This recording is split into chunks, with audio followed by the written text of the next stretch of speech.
This is your host, Tia. This is your host, Tia. Welcome back to another exciting episode of the Top 10. Live. Geek Vibes Nation. Geek Vibes Nation. Nation. The Top 10. The Top 10. The Top 10. Hello, everyone, and welcome back to another awesome episode of the Top 10 by Geek Vibes Nation.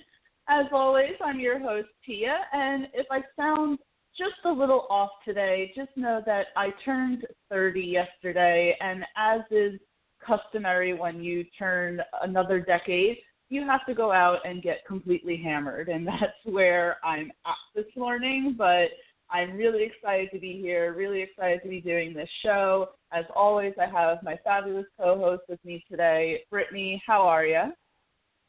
Oh, I'm great. But when you said, every decade, I was like, when you're 10? When you're 20? Were you getting crunk to you? Yeah, those are things that exactly. I should know about you.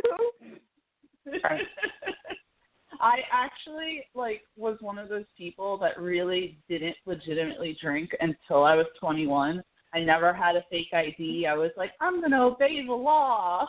Such a good girl.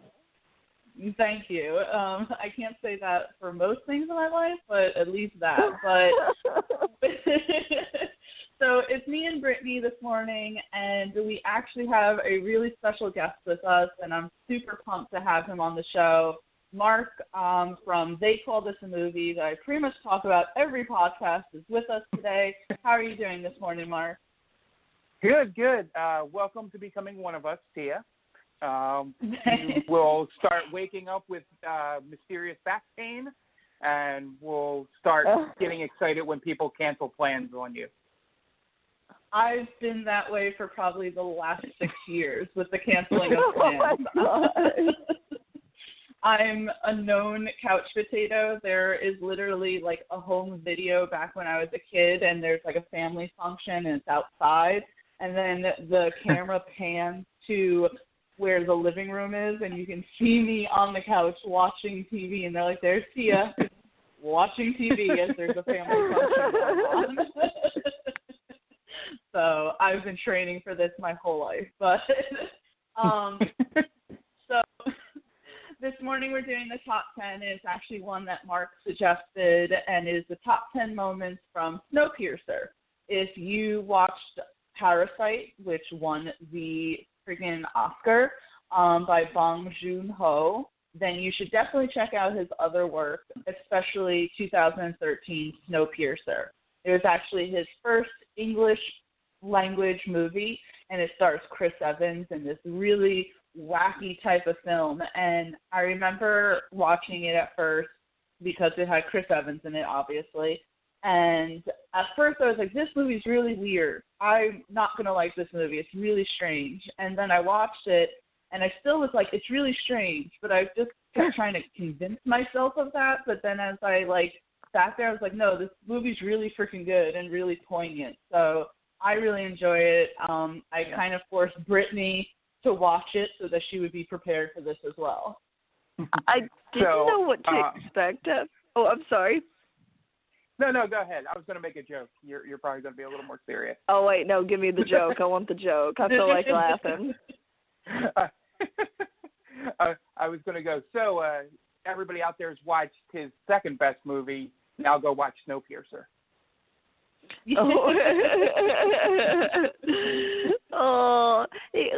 I think what got me about watching the movie is at first I was like, this is going to be weird. It's going to be poor quality. It's going to be, I didn't know quite what to expect. I just know Tia was like, this is what it's going to be over this weekend. Please watch the movie.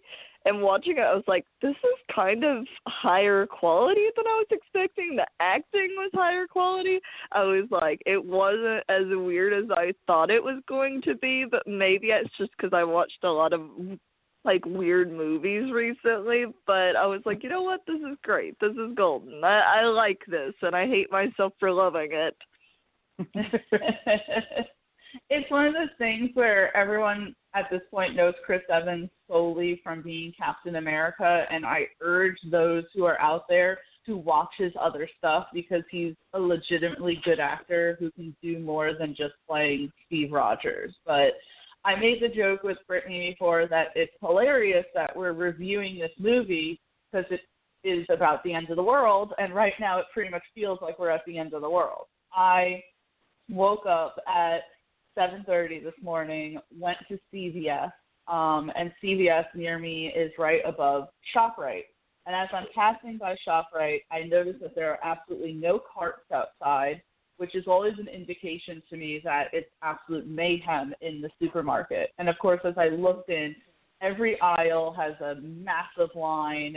People are hoarding, of course, toilet paper and shit. And it's like, this is insane because I usually do my food shopping this early in the morning because there's normally no one in the fucking supermarket. And no. So I went up to CVS and I was like, does it get like this downstairs? And they're like, oh, yeah, it's going to probably be crazy later on. And people just wash your hands like as you normally should have and stop hoarding toilet paper. I don't understand the obsessiveness here. It's Yeah, sort of like... Sorry. I keep interrupting you. It's sorry about that. There's like that lag, and I'm like, We're not used to three people. Yeah, Go ahead, I Mark. was going to say it feels like a blizzard's coming. It's sort of the, when you go out to the store, it has that feeling of something really bad's coming tomorrow, and everybody's hoarding up on supplies for that. But nope, it's like 70 degrees yesterday. So it's a really odd thing. Yeah. It's sort of like with us, like Arkansas, they've kind of scoffed over the whole coronavirus thing because we stayed so long without getting a confirmed case. Then we got our first one in a town not too far away from us, which you got to imagine our towns are like 10,000 people, like in each of them or less, like my town. And so I was like, oh, okay, we got our first confirmed case. No, all Walmarts all instantly sold out of toilet paper. And I was like, what?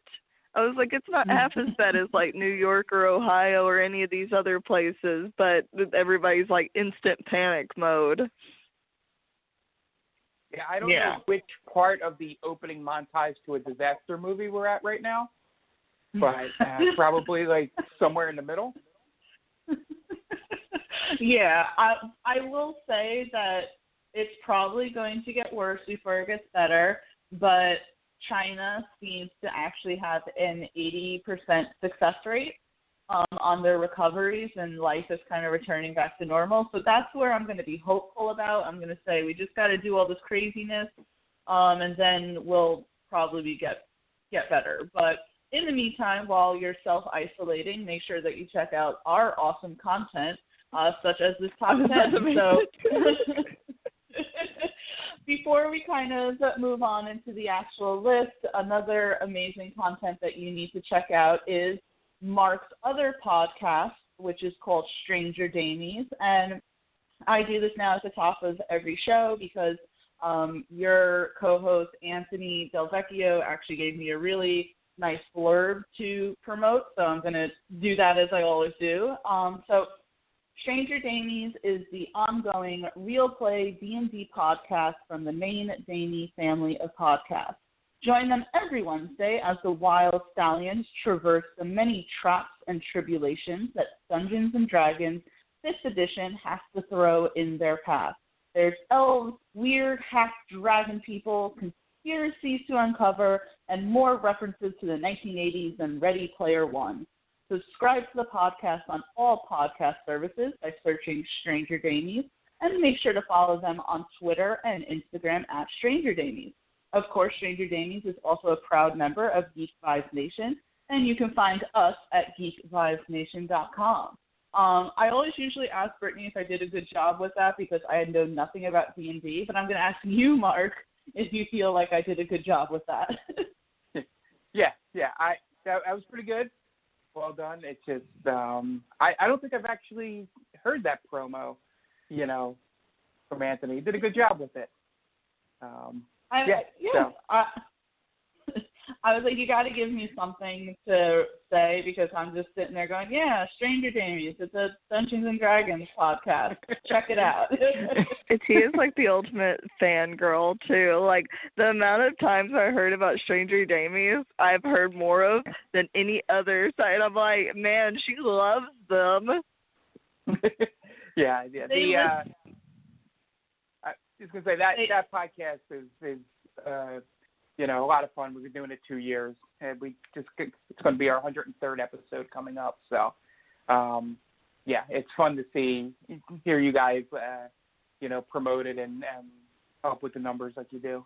So, absolutely, and so everyone make sure that you check that out. And of course, we're going to move on to the actual list here. And because Mark is a guest, we're going to start off with him. So, Mark, why don't you give us your number 10 moment from Snowpiercer? Okay. So my number 10 moment, I didn't want to.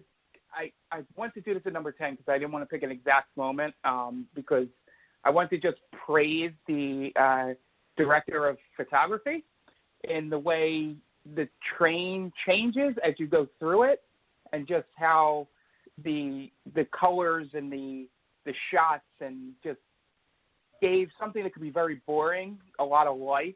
And, I think that aspect of going through the movie is something, while not a singular moment, is definitely something that is worthy to be on the top 10 list about this movie because it's really beautiful, and they do a great job of, setting up the stark contrast between the two ends of the train. So I wanted to at least start my list off with praising a part of the film production crew that probably doesn't get as much praise as they should, but it was really well done. Yeah, absolutely. And the thing about now that I've watched Parasite and a few other of Bong Joon-ho's films, he really just takes such great care of picking people to really set the scene, and that's what Snowpiercer does, because the movie opens up and you're on the back end of the train. You see all these people pretty much living in squalor. You assume that for 17 years of being on a train that all the other sections must look like that. No, though, it transitions and you see an aquarium, this gorgeous freaking sauna with all this yellow. You're in a club.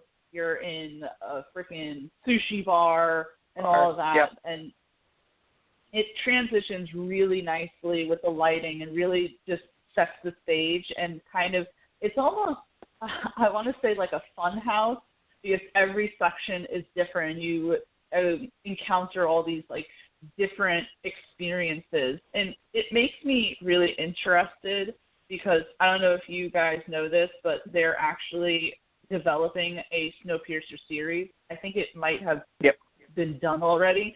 And I'm wondering if they're going to keep that same sort of idea of, as you go through the trains, every single one is completely different. Yeah, without seeing the actual series, my guess would be, if I was running the series, would be I would focus more on the different cars in the front of the train, because in the movie they don't tell much of that story. So, you just give us more insight into what's going on up there, while still having your main characters be back in the train people.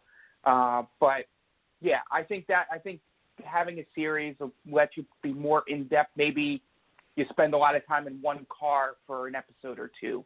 They go through they got to find something out at the club, or there's some thing happening in the sushi bar spot or something.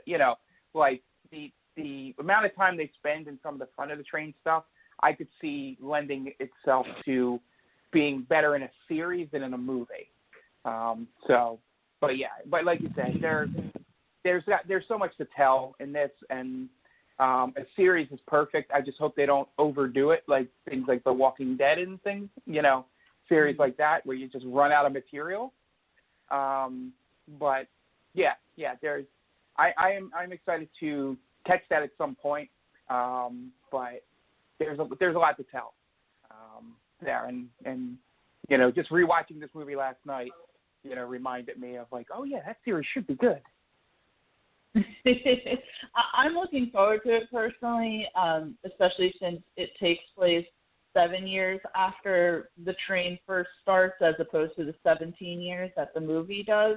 And I agree with you that they certainly should focus a little bit more on the front part. That wasn't something that we really got to see too much. We just saw it mostly in passing in the movie. But I'm hoping that would be good. It should be one of those things where it's like 1 or 2 seasons. I don't think that it should trail off like, say, The Walking Dead, but we'll see what happens. But Brittany, what did you think of the transition from all of the carts and the lighting? Did it certainly do its job in setting the stage pretty much? I do agree, because when you think about starting out the movie at the tail end with the people that haven't got to see these places, so it's kind of nice that you do expect it to be all that same way and things be a little bit different. But like having not had anything spoiled for myself and seeing them go through the steps and they're kind of wondering, like that wonder and amazement, because they didn't have windows, they couldn't see outside. So it starts out that slow little bit where you're like, okay, there's windows, there's plenty of beds up here. And I have to assume that the second class was basically their more militant class in that. Because I don't know if I ever quite figured that part out. But so then you have it moving up, and I got amazed when you see the aquarium or like the dirt, and there's like plants growing, and you're like, man, this is great. And then you see them go like where there's the tailor and all that good stuff. I was like, man, it made you really wonder, like, couldn't they have made all of it work? And I think that's what you're supposed to kind of lead into. So it definitely took me by surprise, where I was like, man, this really is a great transition. It's really that, I think that's like part of that amazement was where I was like, okay, the concept's a little weird, but like the execution is amazing. The one thing that, because I was rewatching it recently with Paulie, and he pointed out, and I laughed a little because, you know, of course, it's a movie, it's fiction, but he was saying that every time they do that, you know, when they circle the world, that aquarium probably would have, like, busted 1,000,000 times over. Oh, that's a good point. That is a good point. I also sometimes wonder, there was something I was going to add to that, where I was like, how many times have y'all hit that, by the way, like all that ice that almost kills y'all every single time? I think that it was 17 times. I think that's why they count that, say, as like, quote unquote, the new year, because it's like we could pass it and then keep going, or we could completely derail and just all plunge to our death. Well, that's fun and exciting. It's like the idea with that thing is just how much different. I think that scene in particular. Later on I'm going to talk about another piece of that scene, but it's just showing the difference between the front and back of the train in terms of how they celebrate the things that go on. Like with them celebrating the new year as they go and hit those things, well, the people in the back probably don't even feel it, really, so they have no idea that there's any change or anything like that. Unless if they do, they didn't implement that, indicate that in the movie. But it just shows the first time the people in the back of the train are going through this, and how much, you know, excitement the front of the train is for it.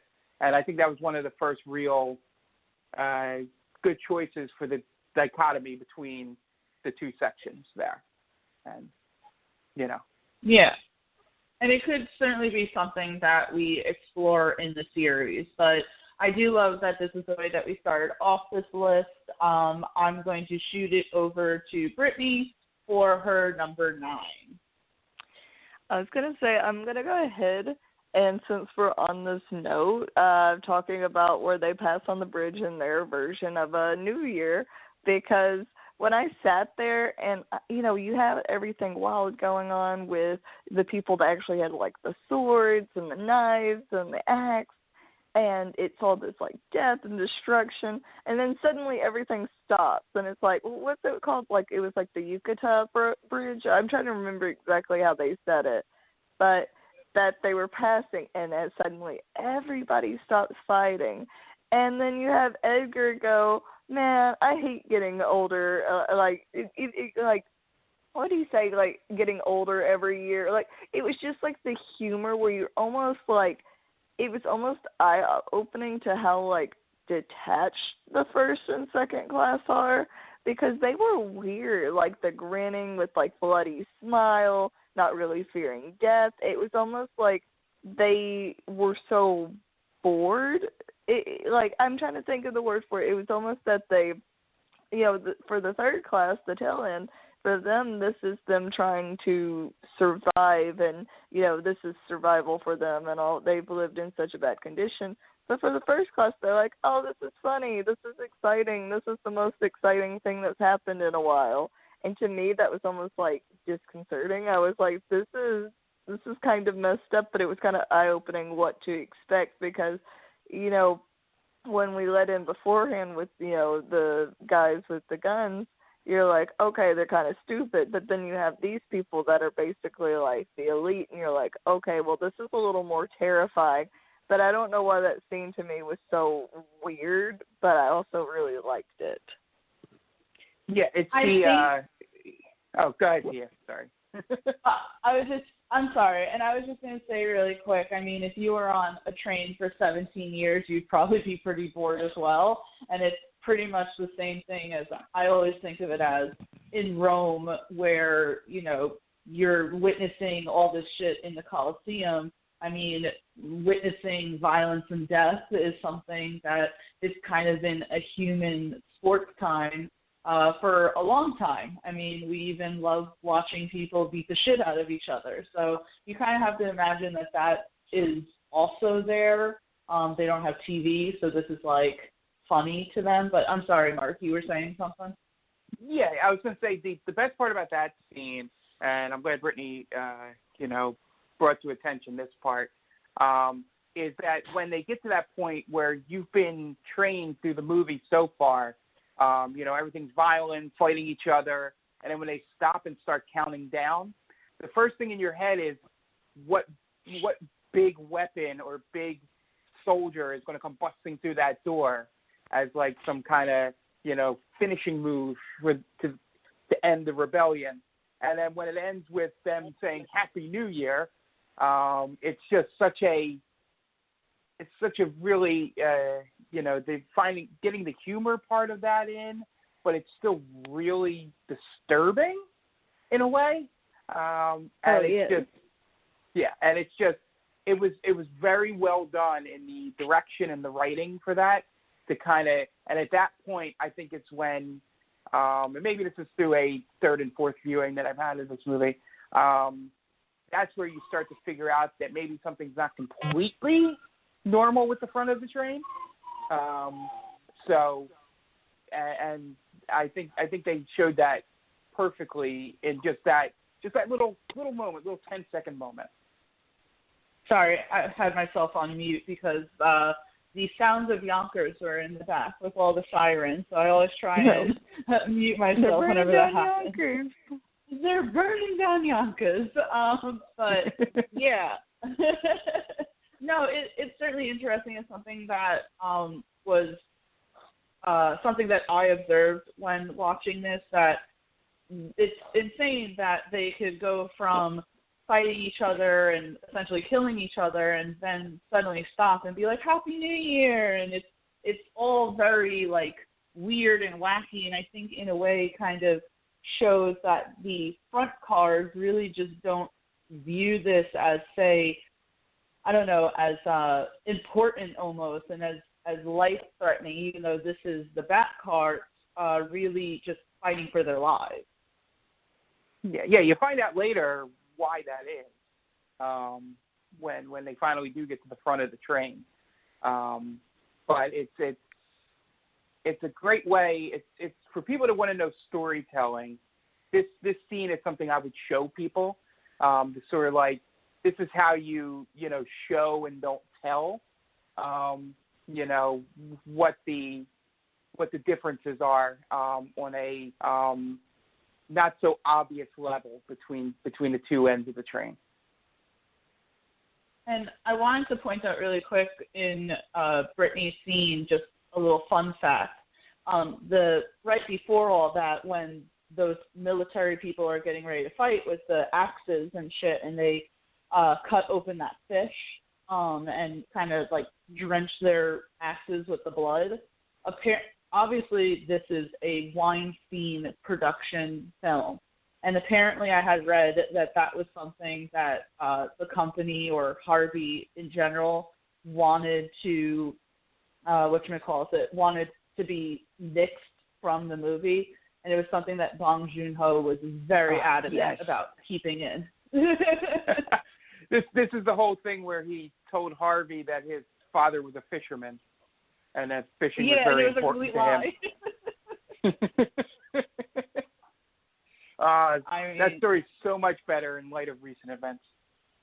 Yes, it is. For those who don't know, not to get too serious on this podcast, but Harvey Weinstein was just sentenced to 23 years in prison. So, burn in hell. But anyway, Brittany, I think this is a really good scene. It's obviously one of the standouts in the movie and certainly deserves to be on this list. So I'm going to hit the number 8, and let me just look at my list really quick because,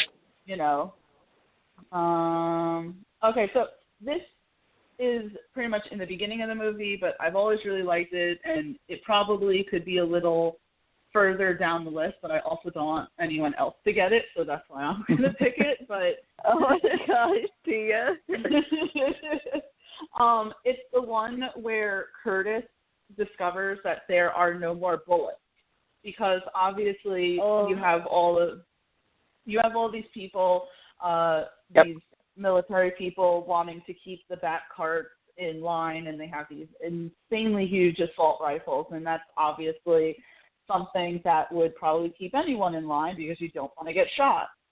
But Curtis is sitting there kind of surmising that he doesn't think they have any bullets, that's something that doesn't exist anymore. They kind of went through it the last time they had a massive revolution, and he just is like, fuck it, I'm going to figure out if they do or not. And it's just this like really awesome standoff when he just like runs and he grabs the barrel of the assault rifle and puts it to his forehead, and he's the one who pulls the trigger, and then you just hear a click, and that's just like shouting. I think it was Edgar who shouted it, where he's like, they're out of bullets, they don't have any bullets, and that's just like, that's go time for the back cars. They're like, let's go now. And then it's just this really awesome like high energy scene, and I just love the standoff that Curtis always has with these people, because he's always the one who's,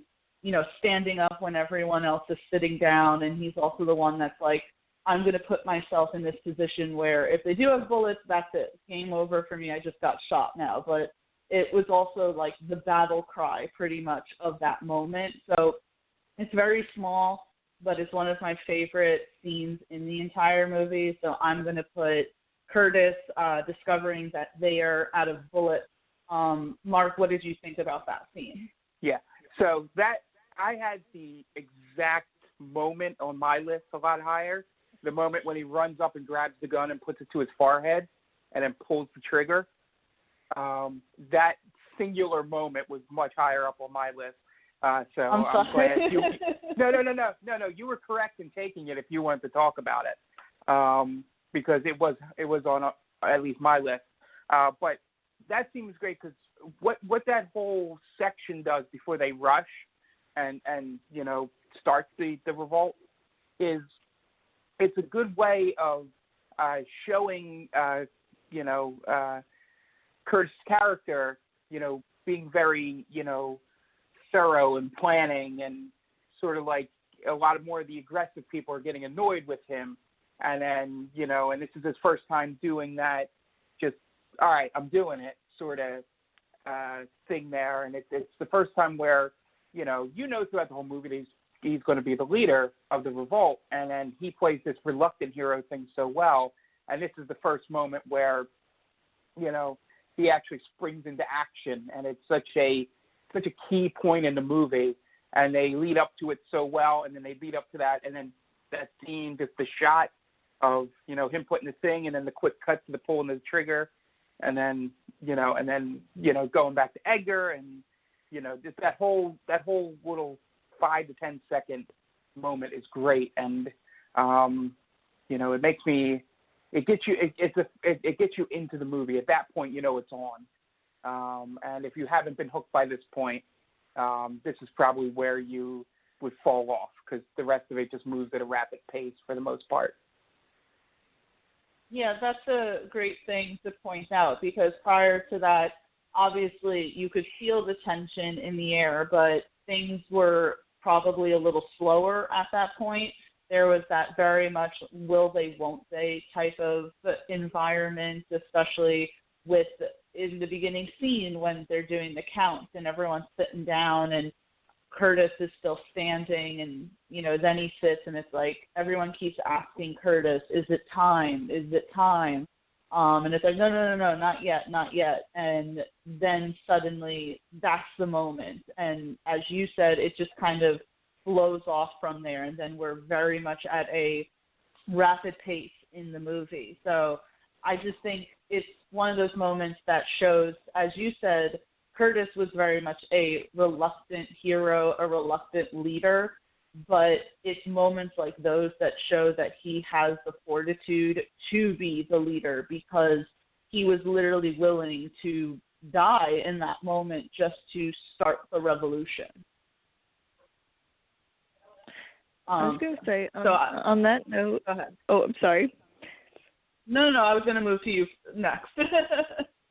There, when I was sitting there with that scene is, they're all like, when Gilliam's like, oh, are you still sure? Are you still sure?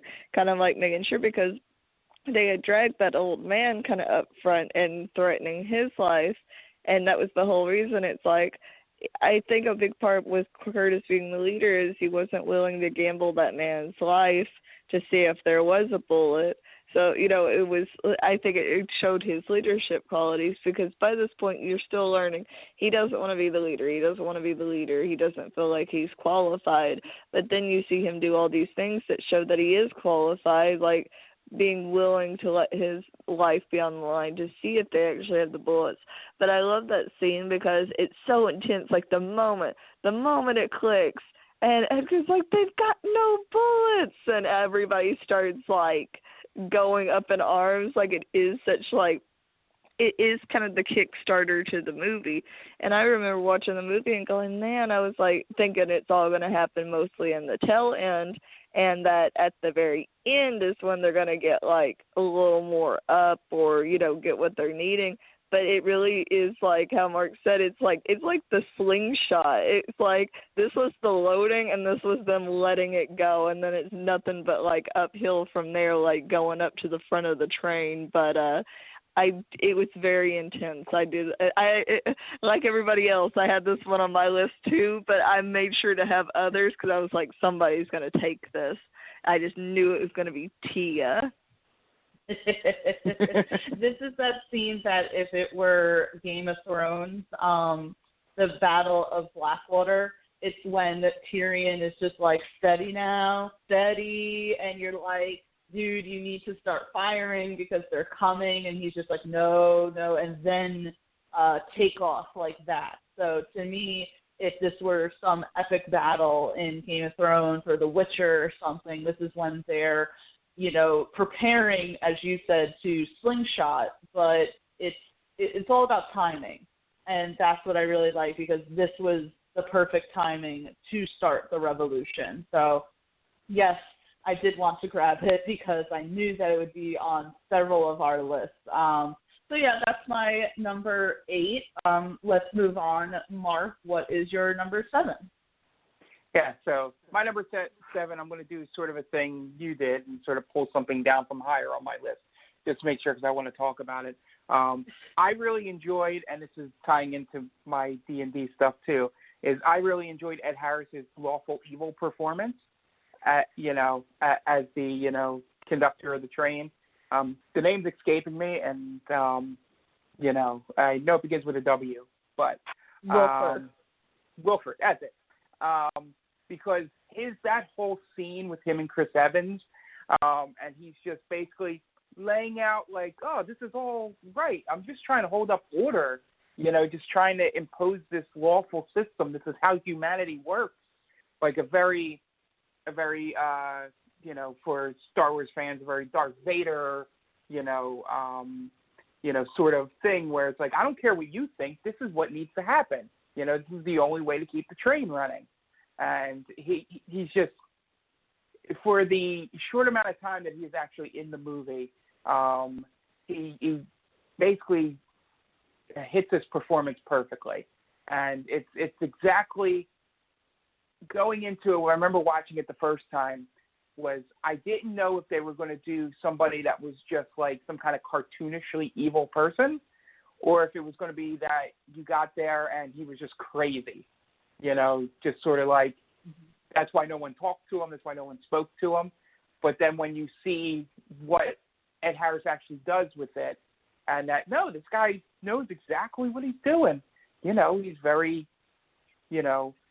by the numbers, we need this certain amount of people, and this is how it is, and everybody's in their station, and it doesn't matter if we want to be equal.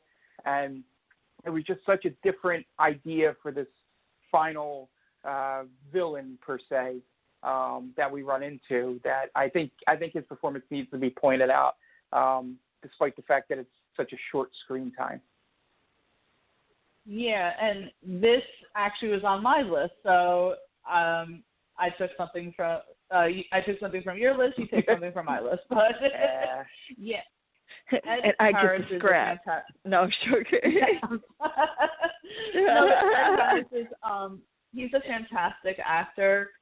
For anyone who watches Westworld, we know just how fantastic he is. But I was actually talking to Brittany about this, I believe, yesterday, where I said in that scene where Wilford is cooking, essentially, and he's speaking with Curtis, and he's pretty much, as you said, by the numbers. He's not saying any of this out of malicious intent, which, he's the quote-unquote villain, so you want to take it that way, but he's just kind of very, this is what it is and this is what it has to be. And he's telling Curtis, he's echoing something that Tilda Swinton's character said at the beginning of the movie, that you need to know your place. Everyone has a preordained place, and that's the place that you need to stay. And I love this line where Curtis says, that's what people in the best place say to the people in the worst place.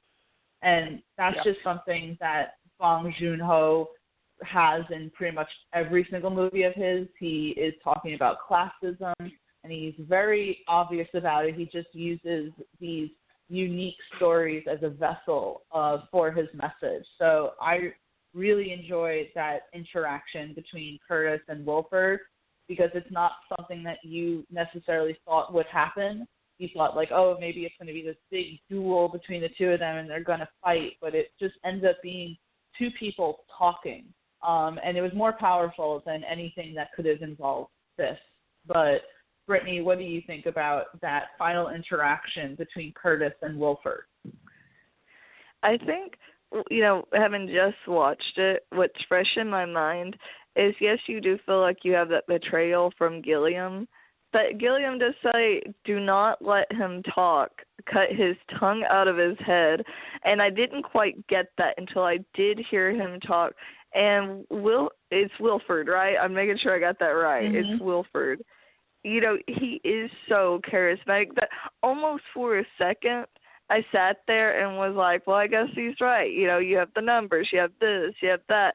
And I was like, I can kind of understand that. But the more I looked at it, I was like, but look how much the first class has, and look at the utter differences in those two. You have to think about how, they're able to support it. They obviously have enough. They never go without because they just kind of do what they want. And then realizing, well, okay, it is getting warmer outside, and realizing there was an opposite way. But even I was like, okay, he is very charismatic. He is very, you almost wonder, even Gilliam, who was supposed to be the great person of the tail end, you have to wonder. And so for me, I was like, I very much understand now why he said cut his tongue out. But you almost have to wonder in that moment, too, was that Gilliam saying, he constantly was like, oh, are you ready to go up? Are you sure you want to go up there? Are you sure you want to go up there? And so for me, thinking back to that scene with Wilford, and that is such a great scene because it really wasn't what I expected. Because like you said, Mark, when I was like, okay, what's he gonna be like? I imagine a slightly pudgier man, someone, very into his work, very cruel, kind of like the guy that ends up killing the kid in the spa part of it.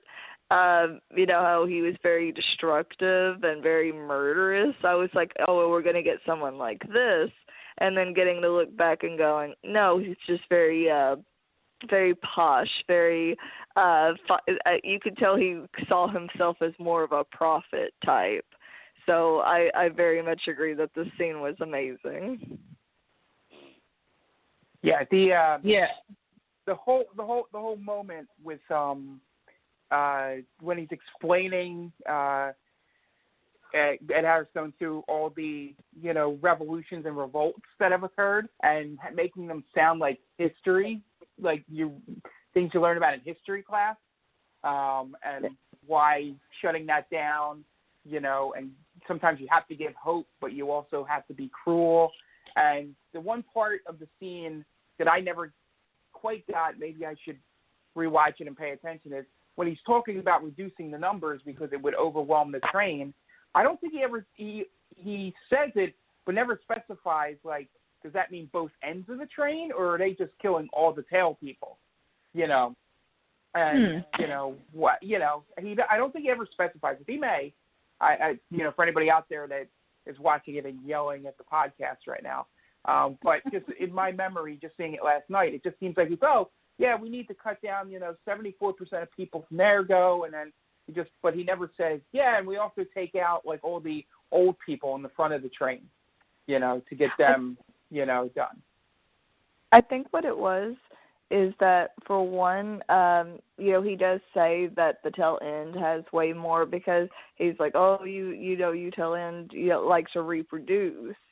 Basically saying, the first class doesn't, quite do like that, and maybe they're assuming that the tail end is populating faster. But what Wilford does say is he's like, well, we lost more first passengers than we thought we would. I think when these revolutions happen, the revolutions happening, even though they're killing off a bunch of the tail end, I think in the revolution you are killing off some first class while you do it, but obviously the numbers aren't as great because they have more to defend themselves. But I think too, I'm trying to find the word for it, with the first passengers, they do take some losses, but I think they take barely any, just enough to curb their numbers slightly, but they're not reproducing like the third class. Okay. I don't think so either. Yeah, I think that's one of those things that people who are dying from the further up cars are probably ones who die during these revolutions because the tail end people are, say, killing them, or so much so that maybe it's the military people who are dying. I don't think that they're specifically going to the front sections and executing them, because I think that these people just live very luxuriously, and that would probably, if they rioted or they had any sort of disagreements, then that would be worse. So I think that's kind of what it is that it's more so military people and front end people dying as being a result of the crossfire and stuff. So that's what I'm getting from it. But you're right, Mark. They never they truly specify there. But let's move on. Mark did number 7. Brittany, you get the number 6. I think what I'm going to go for is I was looking at it, I want to go when they discover what the protein bars are made of. Because looking back, I was like, man, those protein bars look gross, but they're kind of gelatinous. You know, they got some wiggle to them. So I was like, well, at least they're not super, like, just baked. You have some, like, I guess, like, moisture to it. I know it sounds awful. But then looking back, when they get to that part and they're like, oh, they're warm, and, you know, they're, like, instantly gorging themselves because, you know, they're hungry. They have rations. And when Curtis and the guy that draws looks in there, and it's so disturbing, you just see the bugs just being churned, which I did have a moment where I was like, you know, with everybody wanting to go to, like, cricket-based proteins because they're, you know, more sustainable. I was like, I get it, but also watching it just be crunched and you realize, no, with those kind of bars, you would want them to be kind of hard and baked because they're gooey and hot, which means it's just like gelatinous bug guts. And I was like, okay, I'm kind of grossed out. And when Curtis turns to the guy that draws and he's like, you can't draw this. And he's like, and you think maybe for a second he's going to argue. And he's like, okay, because it's so disturbing. And the guy that's making them, they're like, this is what you've been feeding us. And he's like, well, this is what I eat too. And he's like instantly like, you know, like trying to, what's the word for it? To him, it doesn't bother him. But then you turn and you see everybody still, like, instantly digging into them, and you're realizing, man, they're feeding them junk. Like, and I couldn't imagine what else they would be able to feed them, maybe, like, beef byproducts or even the leftovers of the first class, because if they're getting that much sorry, a Bluetooth got turned off and my phone instantly connected. But I was like, I heard that beep. I was like, oh no, Aaron turned on the wireless speaker. But going back to that, you know, you just see them digging in and you're just kind of like grossed out by the fact. But I guess what I said, they could have fed the leftovers of the first class something. You know they're not eating it all. There's got to be trash, and I know that's like, oh, well, you know, they'd be getting their leftovers, but I think I would eat leftovers more than I would eat cricket guts. Yeah, but and I think that's... Sorry, I was just going to say really quick, I think that's, you just pointed out, Brittany, like, why couldn't they get the leftovers from the first class? But I think even that is a tale of, you know, they wouldn't do that, you know. I worked, and I'm not going to say names on the air, but I worked at a bakery during my college experience. And at the end of the night, we were literally told to throw out any of the bread buns and the crumb buns because they wouldn't last till the next day. And depending on how, say, busy you were there or not busy, you had a lot of shit to throw out, and it was very disheartening to see, like, throwing out all of this food.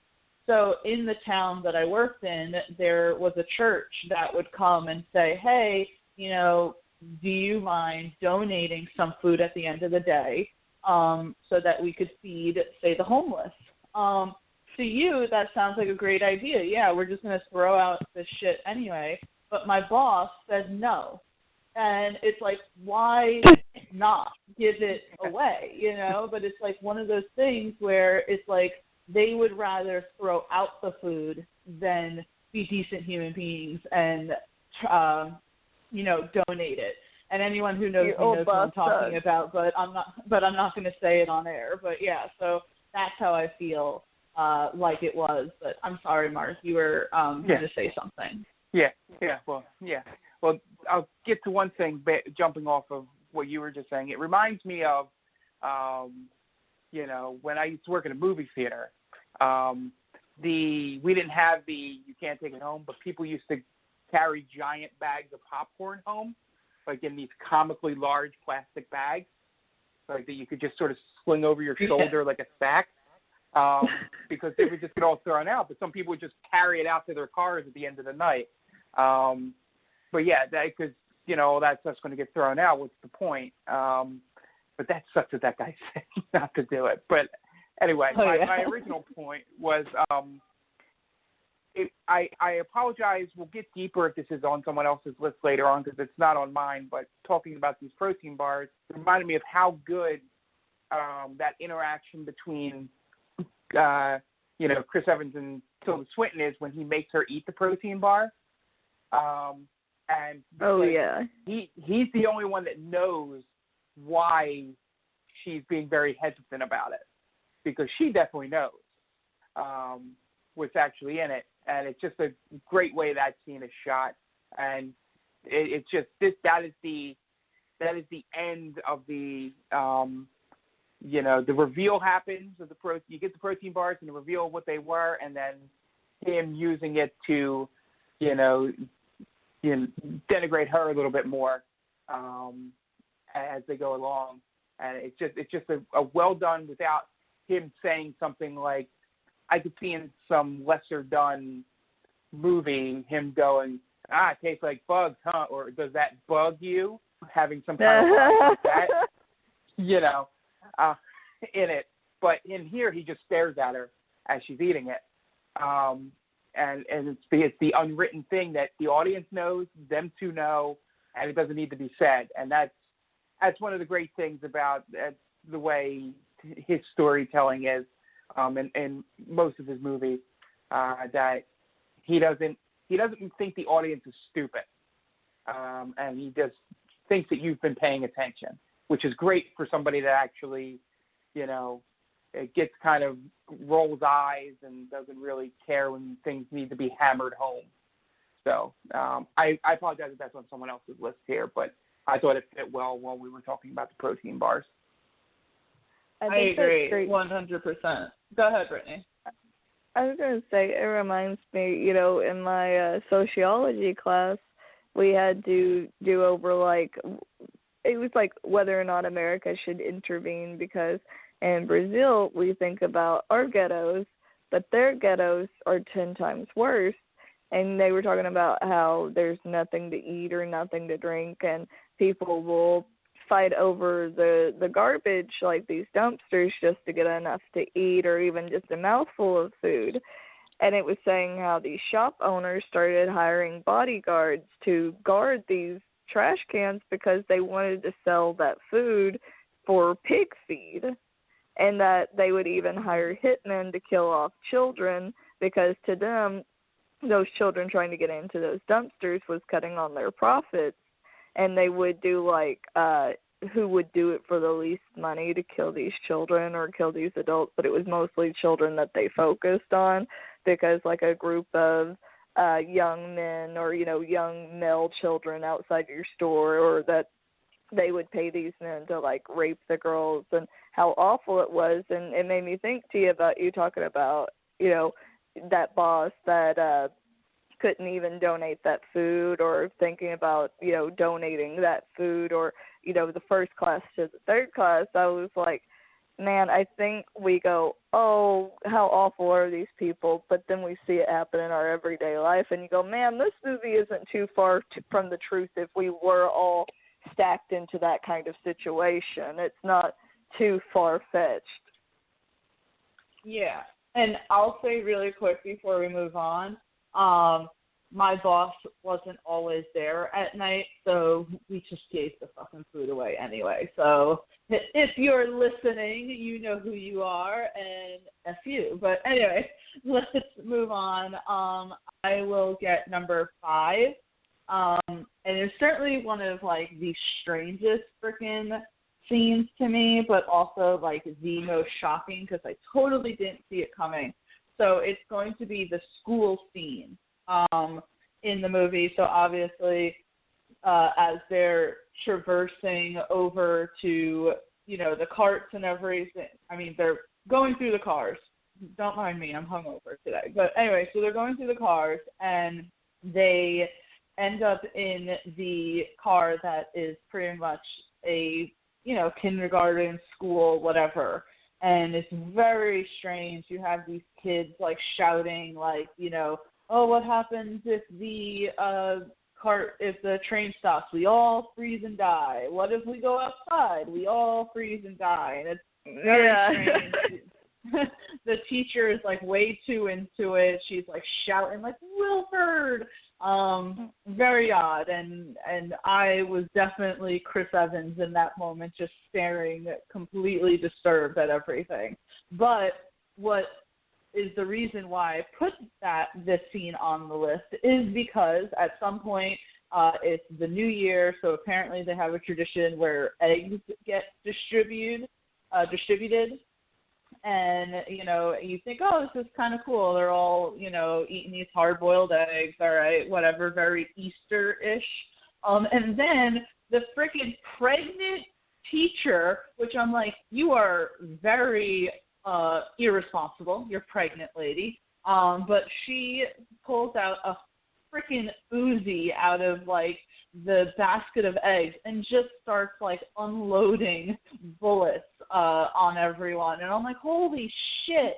Definitely ends up killing, I think, like, the guy who lost his arm. Like, ends up shooting a bunch. And then simultaneously, while that's happening, the, like, bald, hairless dude is unloading his gun on all of the back car people as well. And, of course, this is a scene that also reveals that bullets did not go extinct. They just probably only use it in cases like these. They're not going to give them just to the regular soldiers who are trying to keep everyone in line. But, yeah, so to me that scene was so crazy that you just have this really, like, you knew that probably something wasn't right, but I never expected this lady to pull a fucking Uzi out of the basket of eggs and just start going at it. So that's going to be my number 5.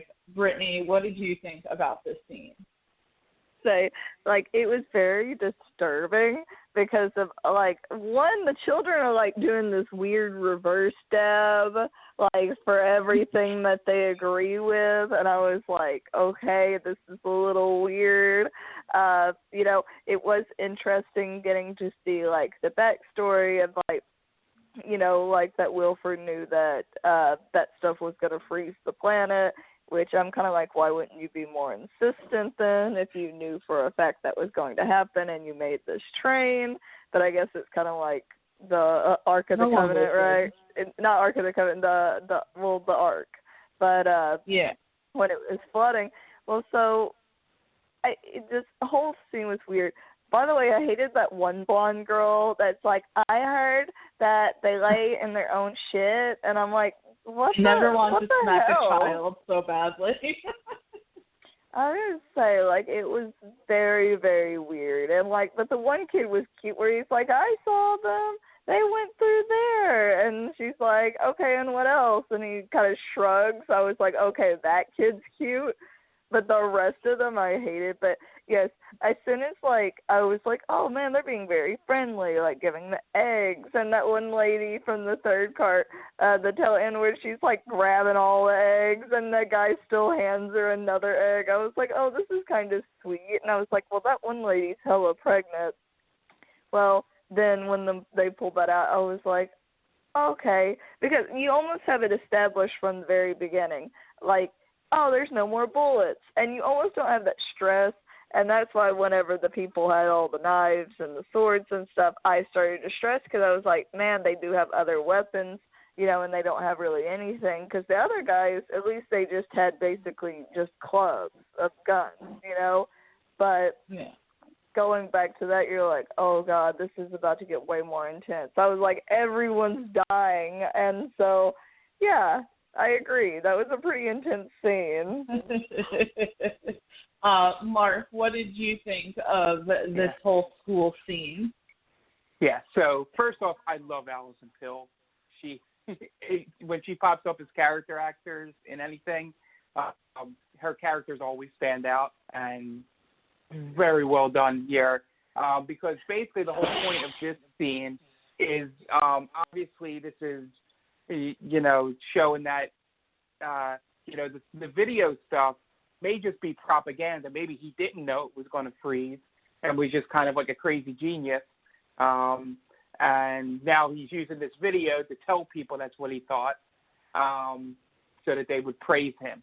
But it just shows how you can indoctrinate young people by having cute little songs and playing on the piano while saying all these very awful, very fascist stuff.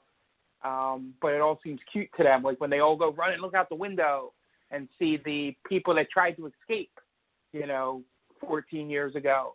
And it's sort of like this, oh, man, that's a bad thing, instead of what we're normally taught in that, trying to be free and all that is a good thing. But it's another version of the show and don't tell. It's just, you're just seeing a normal moment at the school and, but it tells so much about everything. And then, it's one of those things where you're at that point in the movie where when they start coming out with the eggs, you're like, okay, what's the trick here? This isn't just them handing out eggs. Like, are they going to be like poison eggs? And I start watching to see if the kids took them, or if the other people in the train took them. But I was not expecting the gun. Or if it was just, for like, the bat car people. Yeah, like it was their way to stop the revolt, was getting them to eat these poisoned eggs. And then, and then just having her whip out that gun and get that first shot on the guy, the one-armed guy, and just ending there. And also just all the fight scenes are greatly choreographed. And then the knife comes and gets her in the throat. And, like, I have to rewatch it, even though I just saw it last night. I can't. The kids just leave? Like, I don't remember how they get them out of the way because there's no, like, kid bodies. I don't remember either. I do not remember it. I just watched it. They were just kind of gone. Yeah. Like, do they run? Yeah. But it's a really well done. And, again, going back to my number 10, just the layout of this classroom and how it's all bright and sunny and, very kids classroom-esque, and then all of a sudden there's all this murder going on in it. And it's such a great, dichotomy of those two things going on. And it's just really well done. And the spinning piano, and it's just real good. It's probably one of the more memorable scenes. Like, when I talk to other people that have seen it, you just say, oh, the egg scene, and everyone knows exactly what you're talking about. And I don't know if you noticed. Sorry, I was just going to say, have you noticed that, like, when I don't know her name, but the woman who's playing the piano, the teacher, as it's like her eye is, like, twitching. Pretty much anyone who's, like, a front car person is absolutely out of their mind. Yeah. I think it reminds me of if you've ever played BioShock and how everybody's kind of going into that madness and where you think it's like a utopia, and it very much reminds me of that and the disturbing. So when you talk about the eye twitching, there's these people called the splicers. The real reason they went mad, I think it was because of the atom, like, which was basically like this drug that they really wanted. But basically it was that eye twitch greatly reminded me of that. Yeah, it was just something that, like, always stood out to me as she was singing. I mean, the whole scene was a little wacky, but then her, like, eye twitching and going into the back of her skull was just like, what the fuck? But let's move on. Mark, what is your number 4? Yeah, so I want to go to this one here, just going back to something we had talked about earlier, the whole choreograph of that fight in the tunnel at the New Year's thing, just between the fish blood thing to the, all the blood splattering and the ways the attacks are going on.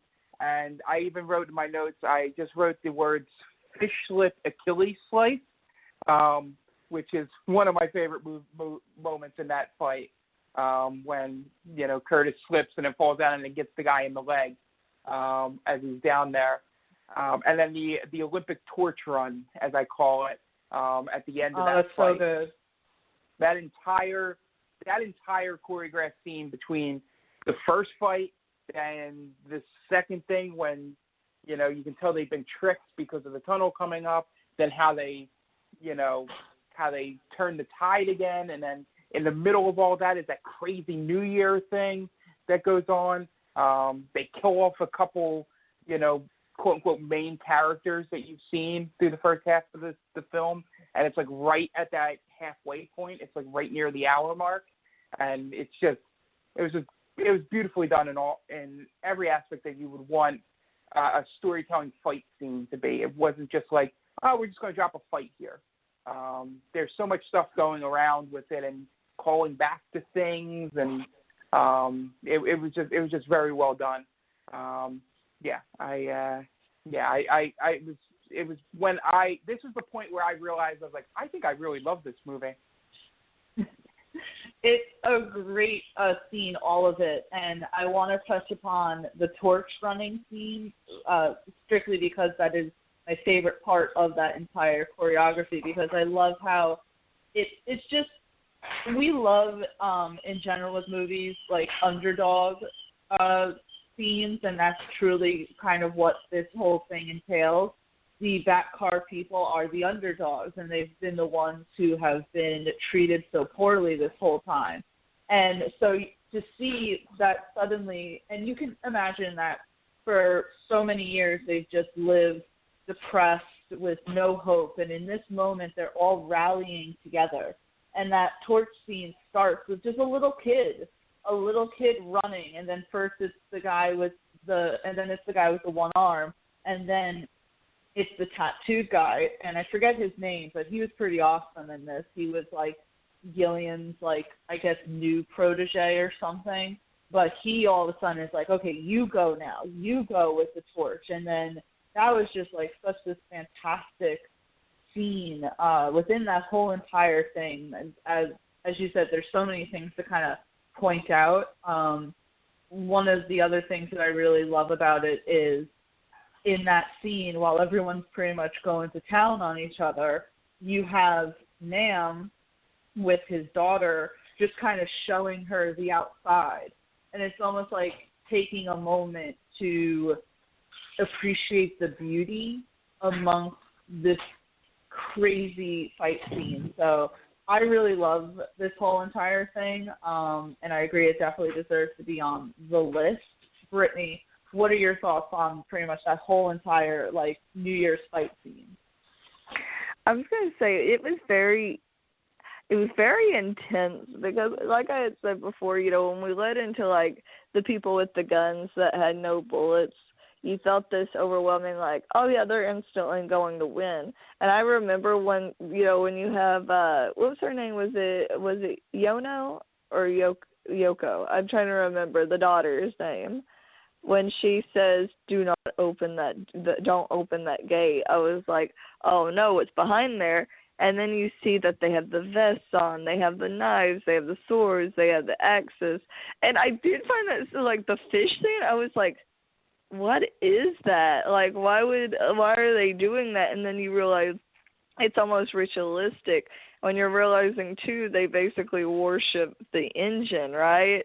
You're kind of like, okay, maybe they have some weird practices, and they seem so amused. Or even when that first guy, before the fight starts, and he kind of goes at Curtis, like almost like mocking him, like to spook him, I was like, oh, this is going to be bad.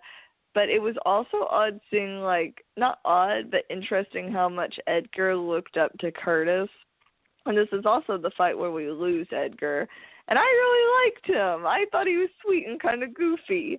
But, like, leading back to basically you realize how badass of a fighter Curtis is. And you almost have to wonder, what did he do before this? Because if it's been, like, 17 years, he's not that old. You know, I mean, he's older, but he had to have came on this train when he was at least like what, a teenager, a young man. So I think that's he's definitely 17. He says it's 17 years, you know, pre-train, 17 years on the train. Okay. Then you know, you have to wonder about that, and you go, man, where did you learn that from, or did you come out of the womb a badass? But I agree that fight scene was absolutely amazing. Like, you can definitely tell that the director does have a flair for fight scenes, especially because there is quite a few in there, and they are well choreographed.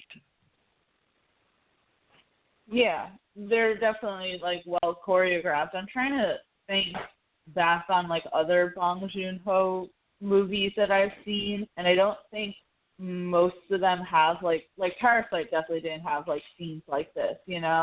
So he definitely had a different type of movie with this one, with including so many fight scenes. So I think it's great, honestly, and just you utilize Chris Evans. Like, you have to utilize Chris Evans. He's used to these type of movies. Like, when you have him in, have him go off and be a badass. Yeah, I think it's more so shows you how good Boone is with just I know I've repeatedly said this throughout the podcast, but his ability to show and not tell. You know, he doesn't need to do the same thing over and over again in all of his movies to get his point across. He can do the classism thing and the, being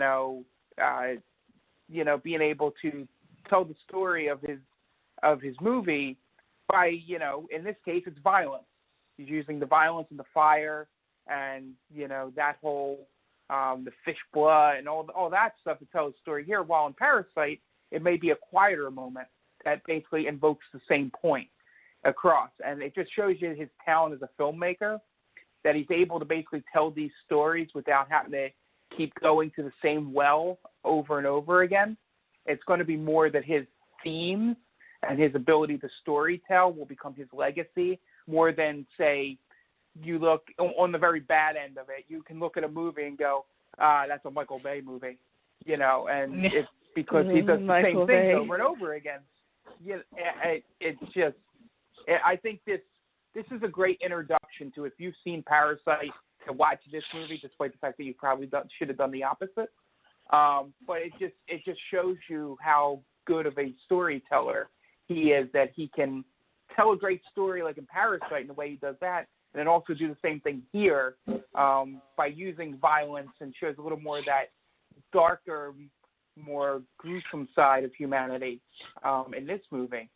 And I think that fight scene, the New Year's fight scene, is just the first moment that you see it in this movie, where, he can do all this flashy fight scene, but you're still getting the story in there.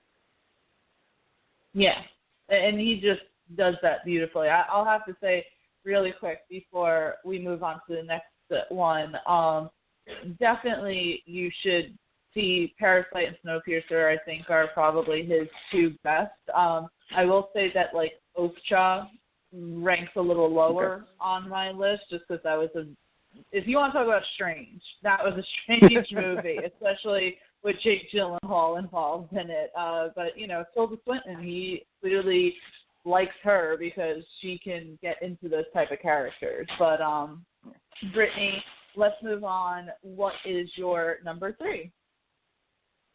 I was going to say, I hate to go ahead and take this one, but since it's my last one, I think that this is where I'm going to go with it. The shoe speech, where you have, I can't remember her name, but the lady that's basically like, what they say, the minister, but when you have the scene where the two people that lost their children kind of have their little revolt in that moment, and they end up punishing the guy by freezing his arm off, basically, to shatter it.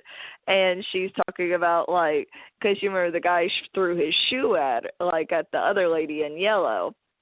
and that it, it cut her head and there was that blood, which that scene was creepy in its own because she's like licking the blood off of her fingers. Very nasty. But going back to she says, you're the shoe, we're the hat, we belong on the head and you belong on the foot, and she puts the shoe on the guy's head, and she makes that hand motion of like that turning that I didn't quite understand until the end when you see Wilford do it and he's doing that turning motion. You realize that's what the children are doing for making the machine go, the engine go, which they worship the engine. But that speech was very infuriating, basically like saying that, hey, you're beneath us, learn your place. It was very humiliating, and you realize how little, they're like, oh, it's preordained by, whether you or your family bought a first-class ticket, a second-class ticket, a third-class ticket. And it makes me think of the Titanic where, many of the first class were able to make it, but the third class wasn't. And I think back to even buying a plane ticket. Imagine, I always go with economy class. I never choose first class. Could you imagine that you get on that plane and just because you didn't get like a business class seat that you would be treated like shit for the rest of your life? And that speech was very interesting, very caste system-esque, but I remember that speech infuriating me, but it was definitely, I think, enough to push the revolution into action. The only time that I ever got to sit first class was that time coming back from Arkansas, and my connecting flight got canceled, and the only one that they had the next day was like, oh, first class. And I was like, hell yeah, I want some first class. Very alluring. But your shoe speech choice goes back to the interaction between Curtis and Wilford later on in the movie, where Wilford says, know your place, and Curtis has that line that he says to him. And that speech that Tilda Swinton gives is very infuriating because you're telling someone to be happy with the fact that they live in squalor, they're filthy, they're packed too tightly, they're threatened by people with guns, their children are getting taken from them, they're eating freaking the same protein bars for the past 17 years, and you're telling these people to be okay with it. And it's so infuriating, but it's also just iconic on Tilda Swinton's part. Her just like, be a shoe. Be a shoe. And it reminds me a little about in the first Avengers when Loki says to Nick Fury, what is it? A boot has no quarrel with an ant. And it just for some reason reminded me of that. But Mark, what do you think about the shoe scene? Yeah, so this scene just immediately reminded me how much I love Tilda Swinton. And it always happens where I'll never go out of the way to see her in a movie, but every time I see a movie with her in it, I am glad that I saw that movie. Like, she can transform herself so well across whether you're talking about Doctor Strange or this movie, or one of my favorite performances of her in We Need to Talk About Kevin. It's just her performances are so she's sort of like the on a slightly weirder side, but she's sort of the she's the female actress version of like a Gary Oldman who sort of transforms himself into everything. So when she first shows up, and everything from the hair to the glasses to the way she just moves and does that speech and does the thing, I always wonder if putting the shoe on the head was like an improv moment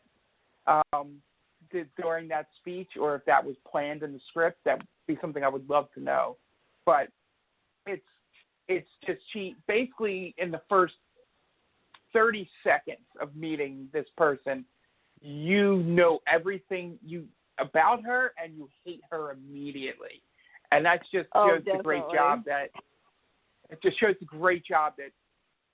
Tilda does in portraying these characters, and it's never wishy-washy. with her. If her character is supposed to have this personality and do this and be like this, she's in it. That's her, and she never lets it go throughout the whole movie. Like the smiling and when they're torturing her later on, and especially her end scene, which is at the school, is just the whole time she's in that character, and just seeing it's just.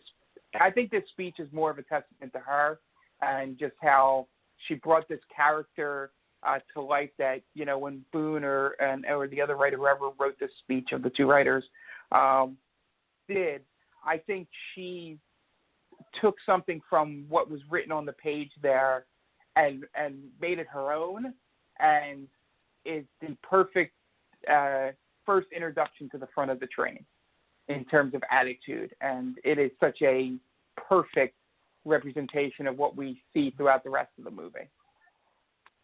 Yeah. And I'm now really interested to look up and see if that was something that was improv or something in the script, because I can see it both ways. I can see Bong Joon-ho putting that in, but I could also see Tilda Swinton just rolling with it and putting it on top of that guy's head, and he's like, why the fuck did you put a shoe on top of my head? But to be honest, he had the perfect hair to keep it up there, so yeah, that was very corny, don't mind me. I'm feeling better, though. I'm drinking my Gatorade, and I'm feeling better here, but yeah, Brittany, this is a great scene.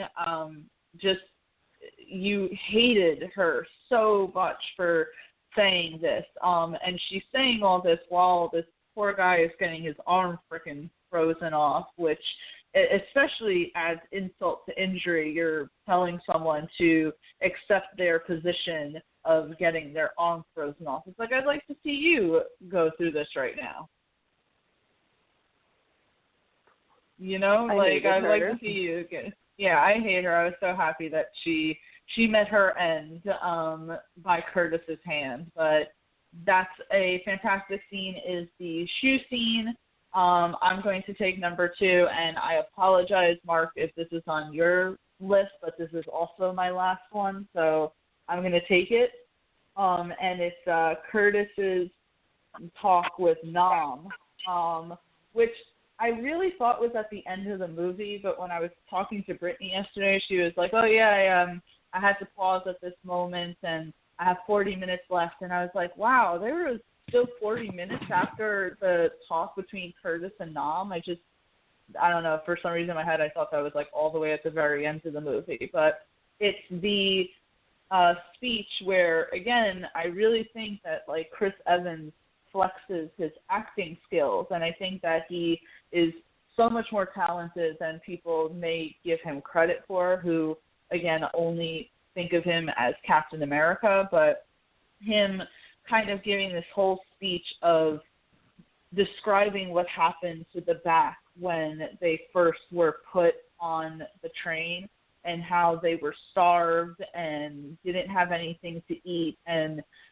started eating each other. And he has this massive speech about knowing what humans taste like and knowing what babies taste like, and revealing that he killed Edgar's mom. And you look back on it and you can see the look on his face when he is, asking Edgar, do you remember anything? And he tells Gilliam at some point, I'm not the person Edgar thinks I am. And it's because Curtis just has so much guilt because of that. But it's not just guilt that he has for killing Edgar's mom. He has guilt also for not being, courageous enough, brave enough, whatever you want to call it, but for not taking the step to sacrifice one of his limbs, like, say, Gilliam did and others. And that's something that plays into later on in the movie when we see eventually what happens to his arm.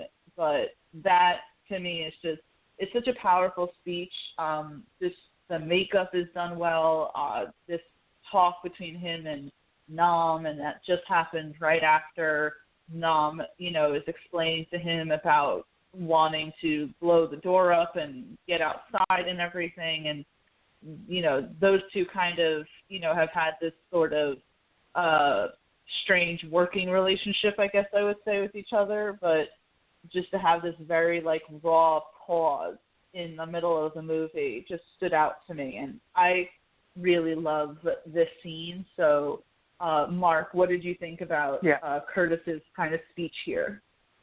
Yeah, so obviously this is both our number one.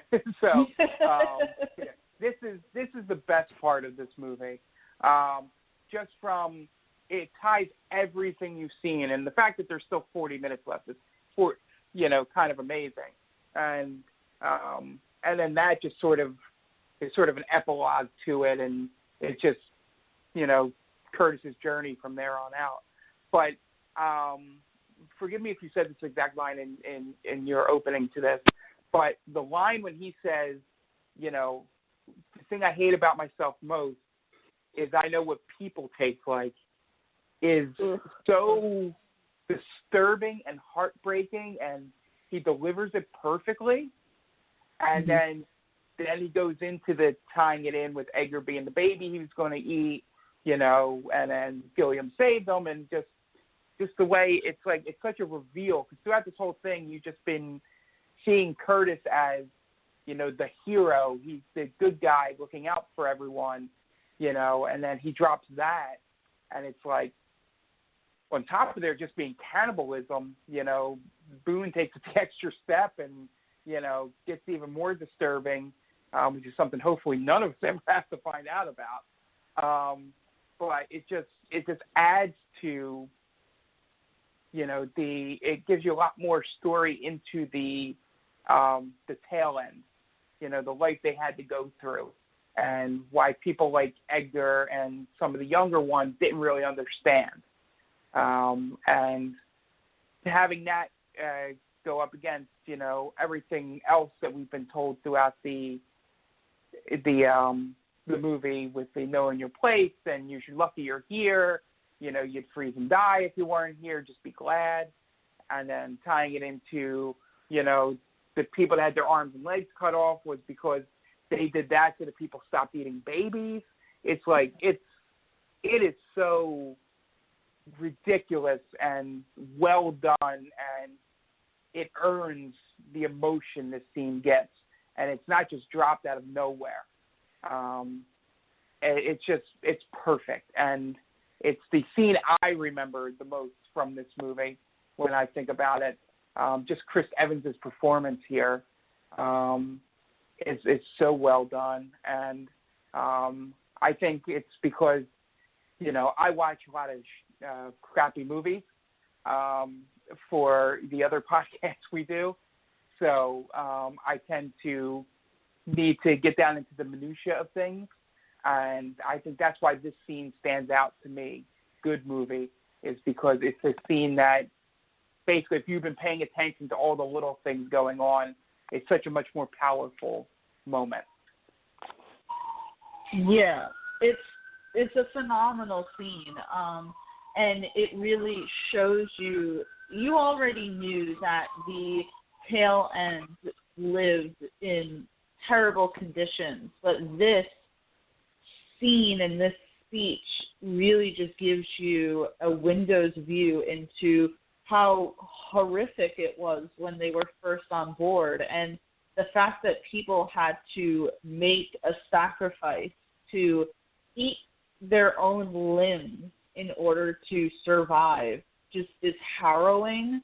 And really it's just a well delivered line on Chris Evans' part. It's crazy that was even included in the movie, but certainly an explanation as to why you see so many people like Gilliam not have limbs anymore, and it's like, oh, it's because of that. It's not because of, say, gangrene or anything like that. It's because literally they had to delve into cannibalism in order to survive in the early months of their trip on this train. But Brittany, what did you think about Curtis's speech here? I thought it was very powerful because I'm glad that they added that in right at the butt end, because you go, okay, Curtis is the hero. Curtis is always doing everything right. He's trying his best. He's the leader. Why is he being this way? But it kind of set up to, in The Mandalorian, you have, like, the Mandalorian, the child, so when he tells that story, I'm like, it makes me think of Gilliam, the savior, or the one with the knife, the baby, the mother, like, it's setting up that tale of, like, how this all began, and it's like, I would mind, like, a prequel to, like, all of that. It's starting from the beginning with what they had to go through, because you have to think about, one, they're talking about Wilford took all that stuff from them. He was the one that, the word for it, he's the one that basically let them starve at the beginning, and you have to wonder if it was a population control right from the beginning, but it's disturbing, and you feel bad for Curtis. But it's like I was telling Tia that, when you're starving, the first thing to go is your frontal lobe that controls, like, your emotions, controls your conscious, that controls right or wrong, and it's like it's hard to not want to be upset with Curtis, but then you realize that kind of forces you to be a certain way. So I thought it was very interesting. I love that scene. It was very, like, I remember texting Tia, like, in all caps. I'm like, Edgar was the baby. Curtis killed the mother, and Tia just laughing at me. Yeah. Yeah, and it goes back to a scene in the very beginning of the movie when Curtis says to Edgar, do you remember what your mother looks like? And at the time, you think it's just two friends talking, and then you get to this speech, and it's just, he's saying that because of the guilt he feels and just wanting Edgar to remember her because he took her away, or hoping that he could remember her, and it's just so heartbreaking. It's so well done, and it's not an undeserved connection to everything, as it completely makes sense, as Brittany was pointing out about the actual science behind why things like this would occur. It's like Tia got to hear my tiny rant where I'm like, oh, you have a baby that remembers slightly a glimpse of their mother's face. I go, which is not very possible. Like, I remember being in pull-ups, but they don't say toddler. They don't say child. They say, like, a baby. And so that what kills me is I'm like, okay, you can slightly remember the look of your mother's face, but you can't remember her dying or, like, a glimpse of this or that. I'm like, that doesn't make sense. You're not going to remember your mother's face at that young age. Also, when you're that old, I was like, I call bull crap. And Tia's like, was listening to me rant, just laughing. I was like, I don't care. Well, I think it's not so much, and your point's completely legitimate. I think the point more is that question is Curtis's guilt. You just don't know it yet. In asking that, obviously Edgar wouldn't remember, but But maybe that's the thing is, Edgar says he does remember every now and then. He catches a glimpse of her face, but it's not clear. And I'm like, no, you don't, you little liar. Yeah, he thinks he does. It's one of those, and forgive me, I have not seen the movie or read the books in a while, but or read excerpts from it. But I think there's like a scene in Harry Potter where Dumbledore says something like, is this all a dream? Or Harry says it's all a dream or all in my head, or is it real? And he goes, essentially, why can't the thing in your head be real? And I think that's what Edgar's trying to do, is that he can't actually remember his mother, but he keeps thinking this, he just sees this faceless, formless woman and says that that's his mother because he needs to believe that. And it's just, they did it so it was a good job of, while it's realistic once you find out the actual truth. It does a good way in that beginning of framing the fact that of not giving away the actual twist at the end. If he says, "Oh no, I was a baby, I don't remember," then that scene is completely forgotten. But it makes you feel for Edgar because you're like, oh, this guy on this train, he just looks up to Curtis. His mother died, maybe Curtis took care of him. And it's that point of that movie where you have to, just throw, the disbelief thing. Like you just got to sort of take that leap of sort of, okay, it might not be perfectly right, but, it makes sense in the fiction here. But yeah, I could see people ranting on both sides of it, as we have done here. I would say I love bitching about small parts of movies that don't matter.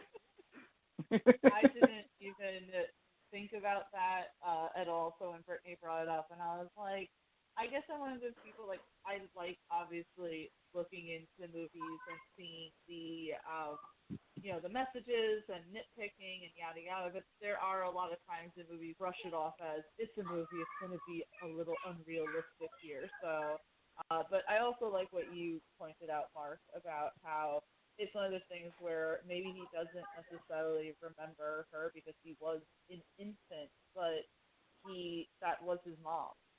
And so in his mind, he just probably imagines what he would have thought his mother would have looked like. So,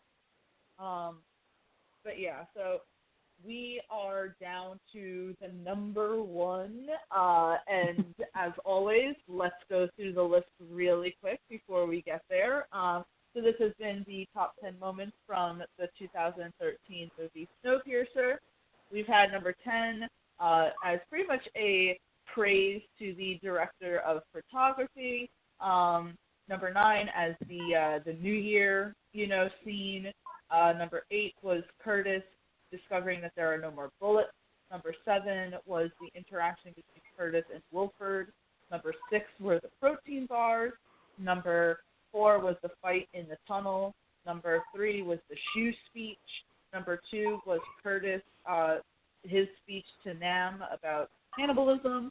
And Mark, I know that I took your number 1, but I hope you have a backup because you are the number 1 in this one.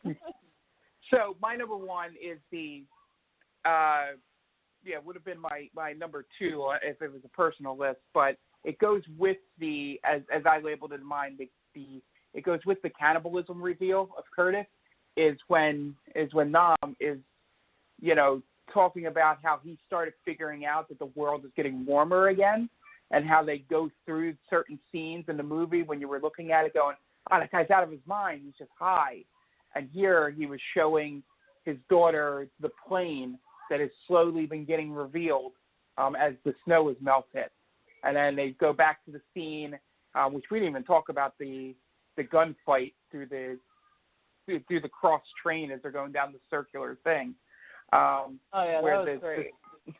Where the snow flake comes in, and he has this realization because the Eskimo woman from the, the Inuit woman from the people that left the train early on had taught him all about snow and ice and all. So he sees this snowflake and understands that this is the kind of snowflake that melts, and won't stay frozen. And it's just tying all these little scenes that he has that you just think he's, sort of just high and not paying attention. But here they were very, very important to his goal in the movie, which is, blowing up the door to get out because they can survive out there. And it's such a good reveal with the camera when he goes, I'm not talking about that gate, I'm talking about that gate. And he points to the one that would lead outside. And just the whole thing with it's tying the drugs that he has, that they make an offshoot comment earlier that they're highly flammable. And then you see that he's turning it into a C4 plastic explosive to blow that door off. And then, it's just well done how they reveal this thing that there's another option. They don't just have to stay on the train. And then since this is, number one, that leads into the, when the whole train explosion happens and they get shot off the tracks because of the avalanche, and then it's revealed at the very end, that the daughter ends up out there with the little boy, Octavia Spencer's little boy, and you see a living polar bear. And it's just like, this whole thing is like, all those people had to die on that train, or at least you assume most of them died, so that humanity could finally live again on Earth. That reveal of, and if you put it together with the cannibalism one, the dual reveals of how the train actually started, and now knowing that there's an option to not be on the train anymore, it's such a well done way of having two characters with two separate goals, and how they're sort of similar and sort of in the same realm, but something that neither one of them ever had to think about. Yeah, and if this were a personal list, that scene between Chris Evans and the one guy with the gun would have obviously been on it, so that is a really intense scene. And I loved when Nam said, not that gate, that gate. And you think, this guy is crazy. We just saw what happened to that dude in his arm, and you want to actually leave the train. And we were then, of course, shown the people who tried to escape years ago. So why would you want to do that? But him pointing out the plane, then seeing the snowflake, and correct me if I'm wrong, but isn't even, say, the avalanche kind of a showing there? Because if it was truly too frozen, would that snow have been able to tumble down the way it did? That's what I was going to say. But a big part was whenever she actually walks on the snow and it's soft, and you realize it's not frozen solid to like where she could slip or fall on it. You would think if it was that cold, it was soft and crunchy. Like, I don't even think like the Arctic would have that soft of snow. It would be a tundra, so you have to wonder what that temperature really is. And also, you think about if it melted that much over the span of 17 years, you're looking at things at least being doable, like at least maybe even green grass showing in the next like 80 years. If it melted that many inches, like at least being able to get down to the ground would be nice. But my fear was, I was like, what are you going to eat? What are you going to burn to stay warm? Well, you see the polar bear, so there could be other animals. I mean, that would be interesting to see a sequel to this of how Yono is surviving.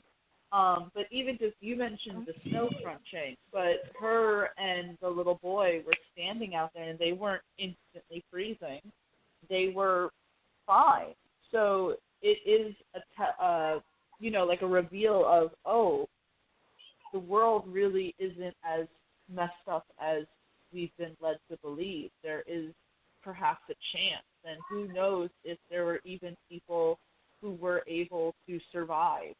We were never shown that. We were just told that these are the last remaining humans, but who knows?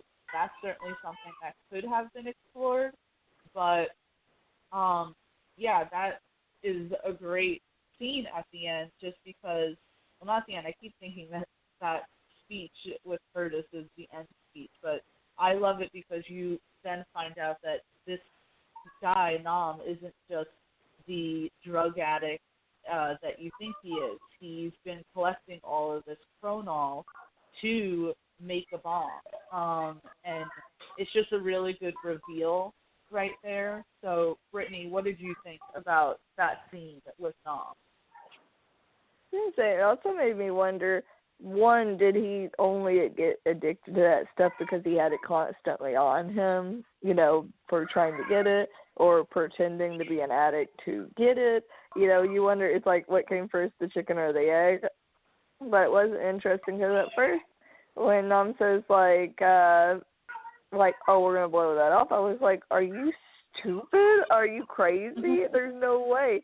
And I was like, things are bad on the train, but at least, hey, you have where you can grow stuff. There's beef. There's the aquarium. Like, things are bad, but is the outside really worth going to right at this moment if we can't figure things out on the train, and at least maybe have a more comfortable place for a few more years to let it melt a little bit longer?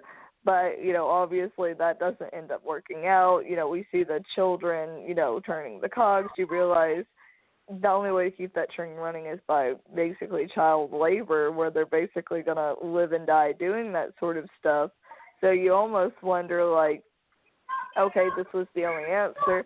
Because once, like, Wilford tells his story, you're like, oh, man, there's no really going back. The option we thought was going to happen, which, weird side note, whenever the daughter tries to walk up to Curtis and he stops her, almost like, you're below me, I was like, oh no, is Curtis about to be bad? Because, he had just saw the engine. But I think it was interesting, like, to hear Nom's story, and you go, man, this may be doable. He talks about the type of snow. He talks about the Inuit woman, which, you obviously take as the daughter's mother, and realizing, man, they may really have a shot at this. So I thought it was very good. Yeah. I loved it, and I think that it deserves to be number one because both our number one and number two definitely coincide with each other. While we have just a little bit of time, I want to quickly go around if we have, say, an honorable mention scene. So mine really quick is the fight scene in the spa where Yono goes to stab that one guy and Nom stops her as if wanting to kind of essentially, spare his daughter from doing something like that. So I really, really love that scene. Brittany, do you have an honorable mention? I think the honorable mention would be the children in the like realizing what they were doing with the children when she starts instantly digging at that tile with the fork, and you realize that the children are in this machinery. And you go, and wasn't one of the kids, like, basically brainwashed? They're, like, brainwashed to just keep working on that thing because he couldn't convince that one kid to come out, but he could get the other. Yeah. And I love that as well. It makes sense that you picked the scene with children because I'm pretty sure I hear children on Mark's end. Yeah, it's my window's slightly open and I can't get over to it to close it, but hopefully they go no away. problem. But what is your honorable mention, Mark? Yeah, so mine is what I had labeled in my notes as the evil Willy Wonka moment, where you can take over the train and sort of, in that sort of, I'm going to die soon, you can have it, and you just got to know, all this stuff. And then, the whole giving it to him, and it that could have very well been an ending, because I like some movies that have a, not a happily ever after ending.